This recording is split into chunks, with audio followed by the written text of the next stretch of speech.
जय श्री कृष्ण। इस वीडियो में हम सभा पर्व की कथा कहेंगे।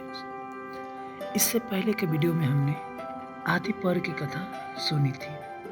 तो चलिए शुरू करते हैं सभा पर्व। इसमें हम राजसूय यज्ञ की योजना, मगध नरेश जरासंध का वध, राजसूय यज्ञ जो आरंभ हुआ, शिशुपाल का वध, अपमानित दुर्योधन का संकल्प, शकुनी के जाल में युधिष्ठिर जुए में सर्वस्व जो हार गए, द्रौपदी का चीरहरण, जुए में हारे गए पांडवों को वनवास, और विदुर और संजय के धृतराष्ट्र को चेतावनी देखेंगे। तो चलिए हम शुरू करते हैं सभा पर्व। सभा पर्व में सबसे पहले राजसूय यज्ञ की योजना।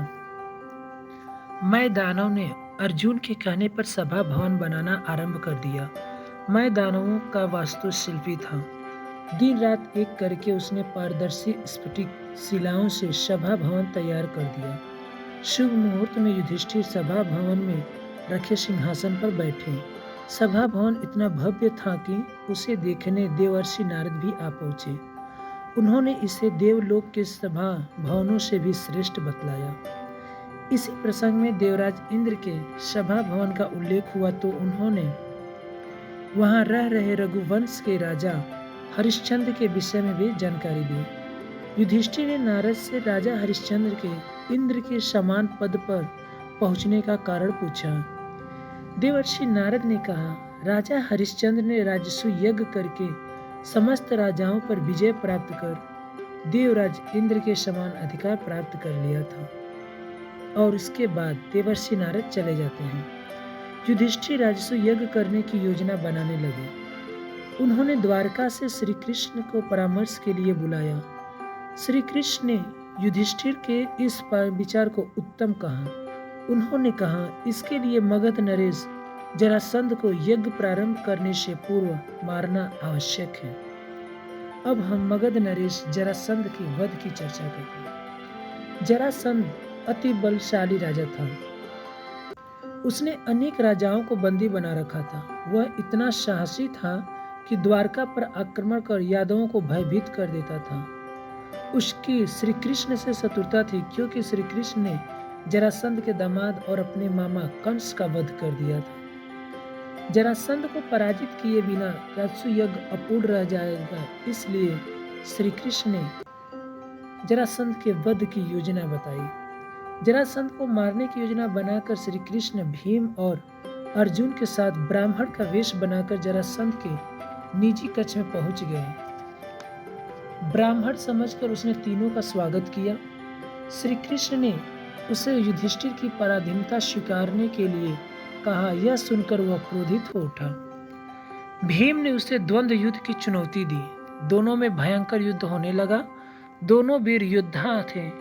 कई दिन तक युद्ध चलता रहा। जरासंध थक गया। कृष्ण का संकेत मिलने पर भीम ने उसके शरीर को चीरकर उसके दोनों भाग इधर उधर फेंक दिया।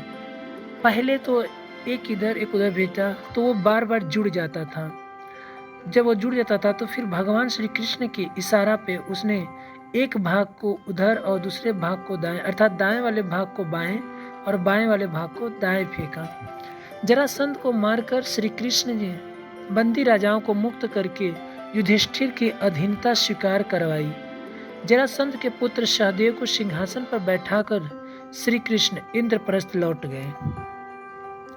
अब राजसूय यज्ञ आरंभ होता है। युधिष्ठिर ने राजसूय यज्ञ की तैयारियां आरंभ कर दी। उन्होंने सभी दिशाओं के राजाओं पर विजय पाने के लिए अपने चारों भाइयों को भेज दिया।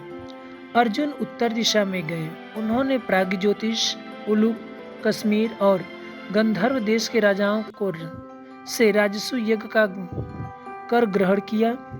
भीम ने पूर्व दिशा में पांचाल, विदेह, चेदिराज, बृहदबल, काशी नरेश आदि से कर प्राप्त किए। सहदेव ने दक्षिण तथा नकुल ने पश्चिम के राजाओं से कर ग्रहण किया। यादवों के प्रतिनिधि के रूप में श्री कृष्ण यज्ञ में धन लेकर आए। चारों दिशाओं के राजा राजसूय यज्ञ में भाग लेने आ गए। भीष्म, द्रोणाचार्य, धृतराष्ट्र, विदुर, कृपाचार्य और कौरवों से दुर्योधन भी आए। यज्ञ आरंभ हुआ। अब शिशुपाल का वध। राजसूय यज्ञ में सबसे प्रतिष्ठित व्यक्ति की सबसे पहले पूजा की जाती है। पितामह भीष्म ने श्री कृष्ण को सर्वश्रेष्ठ राजा कहकर सबसे पहले उनकी पूजा करने के लिए कहा। सहदेव ने श्री कृष्ण के चरण धोए। चेदीराज शिशुपाल की बुआ का पुत्र था। उससे श्री कृष्ण का मान सम्मान सहा न गया। वह श्री कृष्ण के प्रति अपशब्दों का प्रयोग करने लगा। भीष्म ने उसे समझाया और वह और उग्र हो उठा। श्री कृष्ण ने शिशुपाल को सावधान करते हुए कहा, हमने तुम्हारी माता को वचन दिया था कि तुम्हारे 100 अपराध क्षमा कर देंगे। तुमने 100 से अधिक बार अपशब्द कहे तो तुम जीवित नहीं रह सकते। लेकिन शिशुपाल नहीं माना। इतना कहने के बाद भी शिशुपाल उनका अपमान करते चला गया और उसने 100 अपराधों से भी ज्यादा अपराध कर लिए।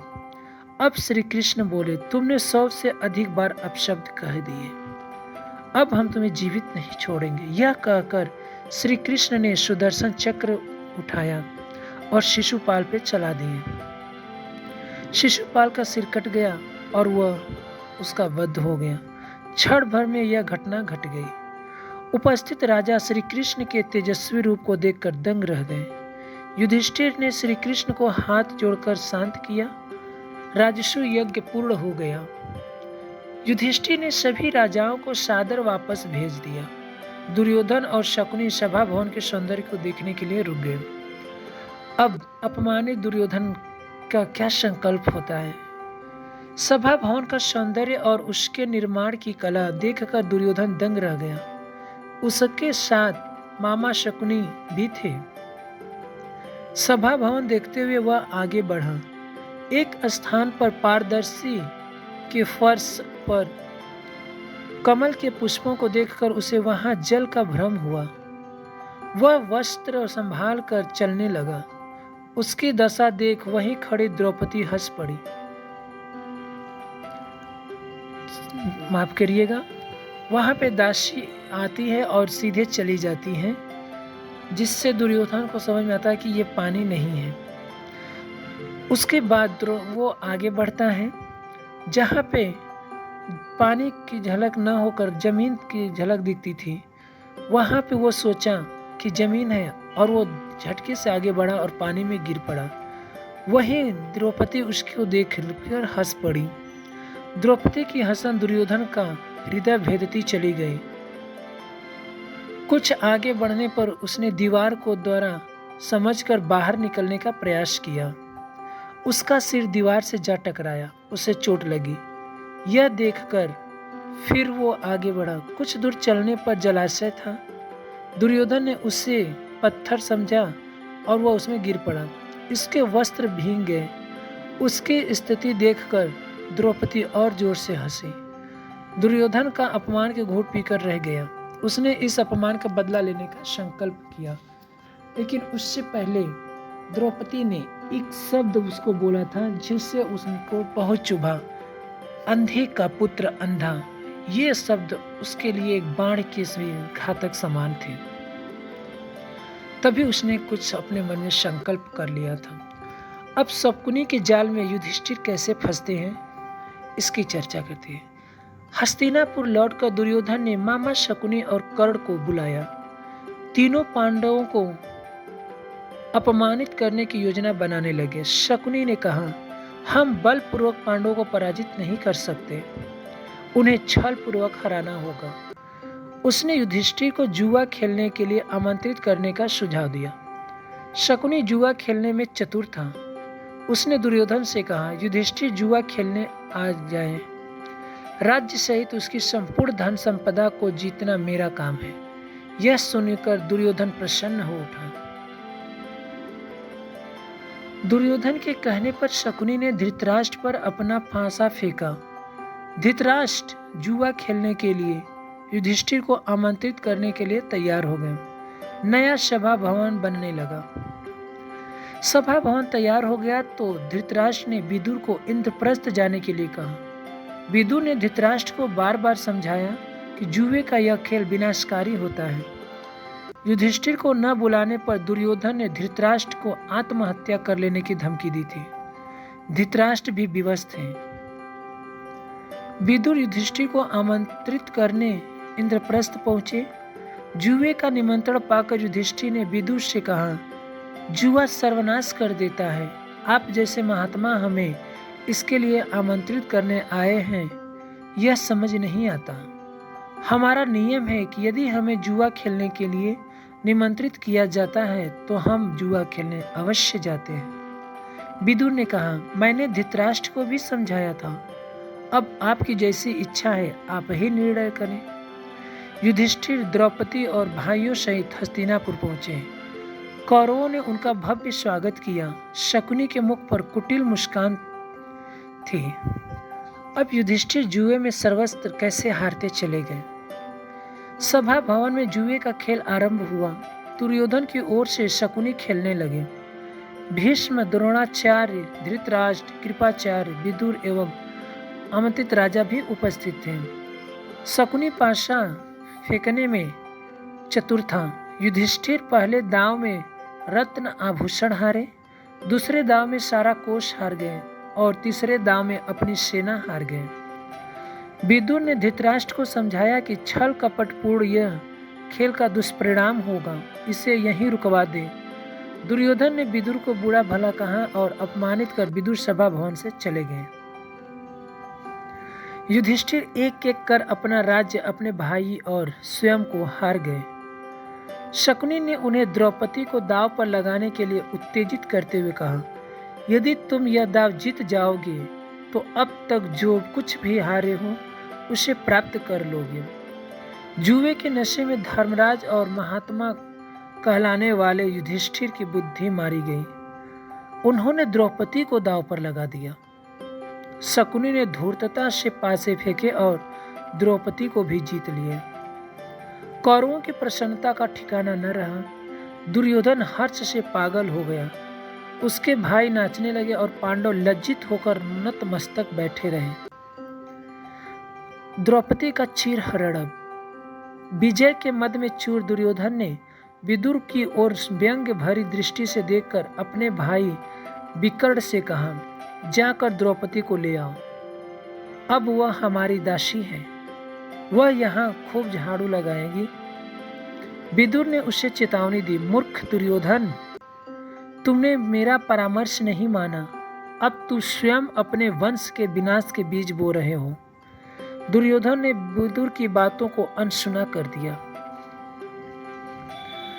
विकर्ण ने द्रौपदी को सभा भवन में खेले गए जुए और उसके परिणाम के विषय में बताया। उसे सुनकर वह आश्चर्य से स्तब्ध रह गई।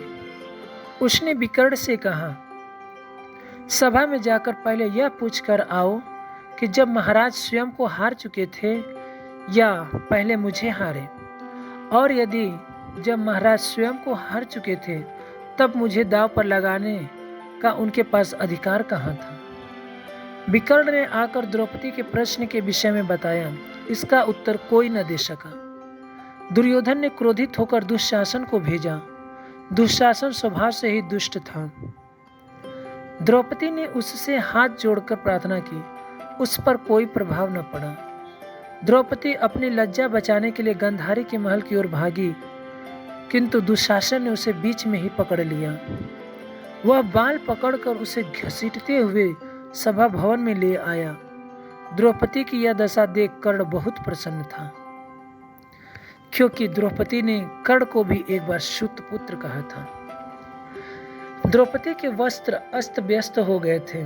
उसकी दुर्दशा देख भीष्म, विदुर, द्रोणाचार्य, कृपाचार्य एवं अन्य सभाजन अवाक रह गए। पांडव सिर झुकाकर निस्तेज बैठे थे। द्रौपदी विलाप करते हुए बोली, भारत के वंशजों को अधिकार है, ये उन्हें धिक्कार है। धर्म और मर्यादा का हनन होते देखकर सभी क्षत्रिय असहाय बैठे हैं। इतना कहकर उसने भीष्म से अपने प्रश्न का उत्तर देने के लिए कहा। भीष्म बोले, जो व्यक्ति स्वयं को हारकर पराधीन हो जाता है वह दूसरे को दांव पर नहीं लगा सकता। इसके साथ ही पति का अपनी पत्नी पर सदा अधिकार रहता है। तुम दुर्योधन के अधीन हुई हो, इसके विषय में मैं कुछ नहीं कह सकता। दुर्योधन द्रौपदी को अपमानित करने पर उतरा हुआ था। उसने अमर्यादित आचरण करते हुए द्रौपदी को अपनी जांघ पर बैठने के लिए कहा। भीम क्रोधित हो हुए किंतु कुछ न बोले।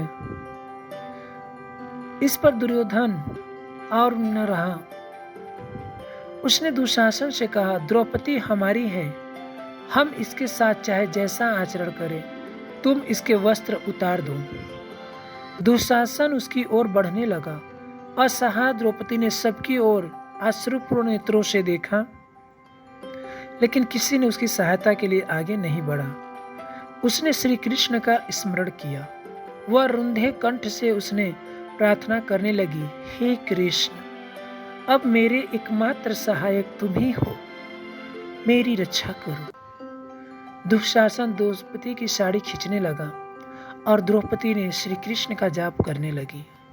साड़ी बढ़ने लगी। सभा भवन में साड़ी का अंबार लग गया।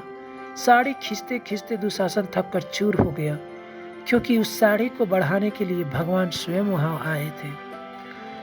एक बार भगवान कृष्ण जी ने द्रौपदी के बांधे गए साड़ी के एक भाग से उन्होंने कहा था कि इसका ऋण मैं जरूर चुकाऊंगा सखी।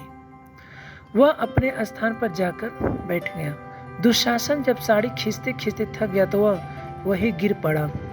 सभा इस चमत्कार को देखकर अचंभित रह गई। भीम ने उठकर क्रुद्ध स्वर में प्रतिज्ञा की। पहले तो उसने कहा कि